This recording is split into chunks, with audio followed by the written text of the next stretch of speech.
Fala pessoal, tudo bom? Bom dia, boa tarde, boa noite para vocês. Espero que estejam todos bem. Professor Bruno Clemente por aqui. E nós vamos então dar andamento com os nossos estudos sobre a disciplina de banco de dados, tá bom? Vamos continuar do ponto em que paramos do último vídeo. Eu vou colocar aqui o material para vocês, compartilhar minha tela.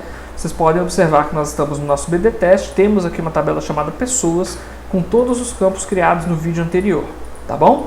E agora o próximo passo, então, ao invés de utilizar endereço como uma string, ou seja, endereço como um campo ali de livre digitação para a pessoa, nós vamos fazer uma coisa muito mais controlada e nós vamos criar uma tabela para endereços e depois nós vamos arranjar uma forma de vincular, de juntar essas duas tabelas através de um campo, tudo bem? Então eu vou colocar aqui para vocês o comando, nós vamos fazer um novo create table, nós vamos utilizar o nome do banco, bdtest, ponto, nome da tabela, endereços, e aqui nós vamos então começar a representar quem são as nossas colunas ou os nossos atributos. Primeira coisa, o nosso ID endereço, que vai ser um inteiro, unsigned e not null.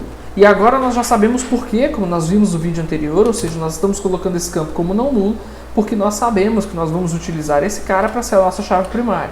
Eu já expliquei no vídeo anterior que essa chave primária é importante, porque é ela quem define de forma única com qual registro que eu estou trabalhando. Imagina que complicado seria, como é que eu conseguiria encontrar esse registro pela chave primária se a chave primária estivesse em branco? E se eu tivesse vários registros em branco, como é que eu poderia identificá-los? Não seria possível. Então é por isso que é importante que a gente coloque esse campo como chave primária, e a chave primária ela precisa por natureza ser não nula, beleza? Vamos colocar aqui um tipo, ele vai ser um varchar, vamos colocar um número menor aqui, vamos colocar 30 caracteres apenas, que será, por exemplo, residencial ou comercial.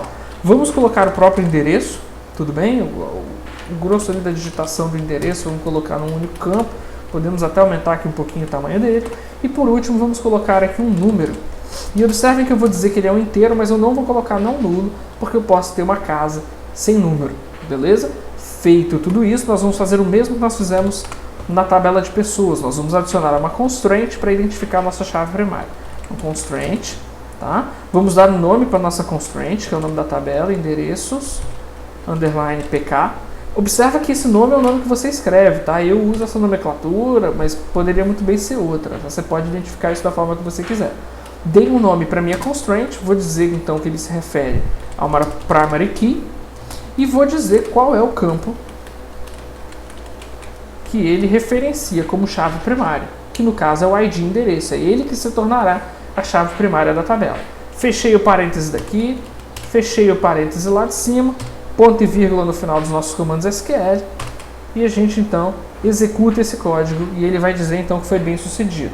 Se eu atualizar o nosso banco, vocês vão observar que surgiu uma nova tabela chamada endereços e ela já possui todos os dados que a gente falou. Bom, mas o que eu fiz nesse vídeo até agora foi a mesma coisa que eu fiz no primeiro vídeo. Não fiz nada de diferente, só mudei os nomes. Então vamos ver aqui uma coisa que a gente pode fazer que é importante. Primeiro, nós temos na tabela pessoas um campo endereço, e esse campo endereço é string, mas eu não quero mais esse cara lá, eu quero retirá-lo, porque nós vamos adicionar um novo. Nós precisamos de um campo inteiro, porque observem aqui que o ID endereço é inteiro. Então, para fazer essa amarra entre as duas tabelas, eu preciso que seja inteiro de ambos os lados, tá bom? Então a primeira coisa que eu vou fazer vai ser usar o comando ddl chamado alterTable, que é o comando para alterar uma tabela, ao invés de criar uma tabela, que é o create table que a gente fez até esse momento. Vamos alterar a tabela pessoas, tudo bem? E vamos adicionar uma tabelinha, uma coluna chamada IDE endereço, tá bom? Estou adicionando. Da mesma forma que quando a gente cria, eu preciso dizer como funciona essa coluna. Estou dizendo que ela é inteira e estou dizendo que ela é unsigned, beleza? Ponto e vírgula aqui no final, executa esse cara. Atenção aqui para o seguinte, pessoal, eu escrevi IDE errado, tá? O certo seria ID endereço, tá? Mas eu escrevi IDE endereço, errado de propósito. Para quê? Para que a gente pudesse fazer o uso desse novo comando. Ó. Dentro da tabela pessoas foi criado o nosso IDE endereço. Só que a gente tem usado ID para tudo, é uma questão de padronização, a gente vai seguir com o padrão que a gente fez. Então nós vamos usar outro comando do alterTable na tabela pessoas de rename column, ou seja, renomear coluna, tá bom? E aqui nós vamos indicar qual é o nome antigo, ele mesmo já sugere aqui para mim, né? Mas eu vou colocar aqui para vocês, to, que é o para em inglês, ou seja, estou renomeando esta coluna para este novo nome. E aí, na hora que eu executo esse comando, vocês vão perceber que já foi atualizado. Na hora que eu dou um refresh, uma atualização, observem então que nós já temos um ID endereço, que ele tem que ser, como a gente falou, né, inteiro e sem permitir números negativos. Então vocês conseguiram observar aqui como é que eu adiciono uma coluna nova numa tabela e também como eu renomeio uma coluna dentro dessa tabela, tá bom? Para a gente finalizar esse vídeo, nós vamos então fazer o ato da ligação, ou seja, nós vamos fazer uma forma de juntar este ID endereço na tabela pessoas com esse ID endereço na tabela endereços. Então nós precisamos de um comando para isso, que também será um comando do alter table, tá bom? E o alter table que nós vamos utilizar será, vamos alterar, né, a tabela pessoas, tá? Porque é a tabela pessoas quem está recebendo a chave do endereço. Então é ele quem recebe a nossa chave estrangeira. Observa que se endereço tivesse o código da pessoa, seria na tabela endereço que eu faria essa alteração. Mas como é pessoa quem tem a chave do endereço, então é na tabela pessoas que eu estou fazendo essa alteração. Para vocês saberem direitinho como fazer isso, é importante vocês estudarem aquele modelo de entidade de relacionamentos, a cardinalidade, que é aquele relacionamento, né, de 0 para N, 1 para N, e 1 e assim em diante, porque é ele quem vai te falar de que lado você vai adicionar esse relacionamento, tá bom? Mas então vamos lá, alter table pessoas, vamos adicionar uma constraint, que é aquele mesmo comando que a gente fazia durante o create table, tá?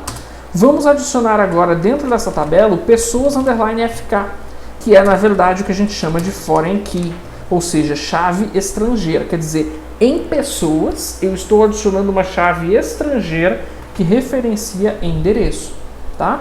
Qual é o campo dentro da minha tabela que eu estou referenciando? ID endereço, tá?